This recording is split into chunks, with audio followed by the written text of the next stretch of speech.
நம்ம Ashwin sweets and snacks export பண்றதுக்கு 7373041434 மற்றும் www.ashwinsweets.com கான்டாக்ட் பண்ணுங்க.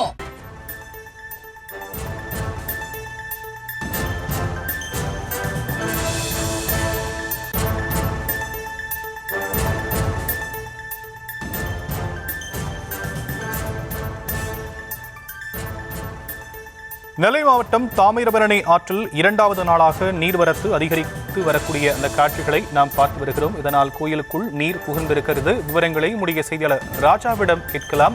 ராஜா, விவரங்கள். मैं यहाँ से उनको भी वणक्कम कहता हूँ, नमस्कार कहता. காலையுடன் முடிந்த 24 மணி நேரத்தில் அதிகபட்சமாக அம்பாசமுத்திரத்தில் 11 சென்டிமீட்டர் மழை பதிவானது. மலை கிராமங்களான காக்காச்சி, ஊத்தும், மாஞ்சோலை உள்ளிட்ட பகுதிகளில் 7 சென்டிமீட்டர் முதல் 10 சென்டிமீட்டர் வரை பதிவாகி இருந்தது. இந்த நிலையில்தான் தாமிரபரணி ஆற்றின் தண்ணீர் வரத்து அதிகரித்துள்ளது. சமவெளி பகுதியான அம்பாசமுத்திரம் பகுதியில் கனமழை பெய்ததால் ஆற்றின் தண்ணீர் வரத்து அதிகரித்துள்ளது. இதன் காரணமாக திருநெல்வேலி மாநகர பகுதியில் உள்ள குறுக்குத்துறை முருகன் கோவில் பகுதியில் கல் மண்டபங்களுக்குள் தண்ணீர் புகுந்துள்ளது. குறுக்குத்துறை பகுதியில் ஏராளமான மக்கள் நீராட செல்லும் நிலையில் அவர்கள் பாதுகாப்பாக தண்ணீர் நீராட காவல்துறை அவர்களுக்கு அறிவுறுத்தல்கள் வழங்கியுள்ளது. அப்பகுதியில் அமைந்துள்ள பாலத்திற்கு வெளியே 2 காவல்துறையினர் பாதுகாப்பு பணியில் ஈடுபடுத்தப்பட்டுள்ளனர்.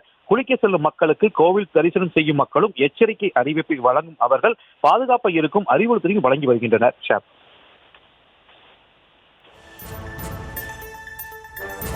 தற்போதைய விவரங்களுக்கு நன்றி ராஜா. நம்ம Ashwin sweets and snacks export பண்றதுக்கு 7373041434 மற்றும் www.ashwinsweets.com கான்டாக்ட் பண்ணுங்க.